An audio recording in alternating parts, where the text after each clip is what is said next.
on how CSA sort of fell into my lap and the things that I did in order to make my life easier. So maybe some of you can relate to this, as companies moving into the space, trying to validate systems and getting into how much work the validation can actually be, and then to realize that there are ways out there to do it in much more efficient ways. So about 5 years ago, I was the production quality manager for a class 3 medical device at Zoll LifeVest. And our company at the time was making that transition from a paper-based DHR process to using CAMSTAR, our MES system, right? So being new to the world of non-product software validation, our approach was on the extreme conservative approach, using heavily scripted process validations created by consultants, right? Because, we didn't know what we were doing. Bring on the consultants who are paid by the hour, right? So they want to make long scripts that we have to run. So at this point, I was watching for days as our regulatory team spent hours in conference rooms, right? So maybe this is where some of you can relate. Creating boxes and boxes of paperwork. And it got overwhelming that they started using my team, the quality team, to do the double checking of the test scripts, not for the proper testing, but for signatures, date stamps, screenshots, right? All the stuff that goes into the test script that's, really non-value added at that point. So it pushed out months past our original go live date. And, we did go live eventually, right? Everyone was excited. I still wasn't involved yet, but we may or may not even have had a cake party, yay, the system's live.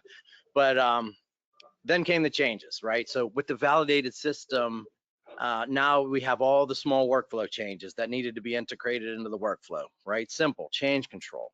But the team continued to rely on heavily scripted tests for even the changes. So it was at this point, they handed the CSV efforts over to my team, and I really started to get involved. And there was over 90 workflow system changes. They were outpacing our ability to do the changes. It was an endless validation loop from initial validation through each workflow change. That's why you just see the person with the picture with paper everywhere, right? Maybe people can relate to that. Or the time loop, right? It just seemed like time was never ending. If there were people on this call that were a part of my team back then, they would know exactly what we were talking about, right? People literally started to hate. They hated our CSV team. We were being blamed for all these extended timelines because they didn't understand. They saw the brand new system. Why couldn't we use this? Why do we have to keep making these changes? There were these fears about, you have to heavily script everything. At this time, I literally was considering a job change. As much as I loved working in quality and regulatory, the CSV nonsense was not for me. Luckily, at this point, Q and Jason on this call and Cisco Vicente from the FDA, they were talking about this possibility to do risk-based testing for systems requirements that would allow for unscripted ad hoc testing, right? What are these new words that are not scripted testing? My director at the time, he wasn't so sure about a change like this, as he was heavily committed to the conservative scripted testing approach, right? Me, I was ready to quit. So I was hanging on every word that Jason and Cisco spoke at the time. I couldn't raise my hand fast enough to jump right in and pilot any approach that they could come up with us together with the FDA. So I got to go ahead to try. A big eye roll from the leadership team on my part. For me, that's all I needed to go, though. So with this safe space to work with the FDA, we developed a risk-based approach to CSV and computer system assurance. And we were able to develop a system that our company leadership was comfortable with. We now had a simplified process that took into consideration the risk level of the requirement, the system configuration level, and even the risk level at our vendors on the specific vendor criteria. And as Roy on this call also likes to talk about, this paradigm shift is nothing new to the industry. However, getting people to follow the true spirit of the approach is what got lost in translation over the many years. So this shift in thinking is nothing new. It's just a shift in culture, a shift in mindset. In summary, once we adopted this risk-based approach to CSV, we took our backlog from 90 changes down to 0, right?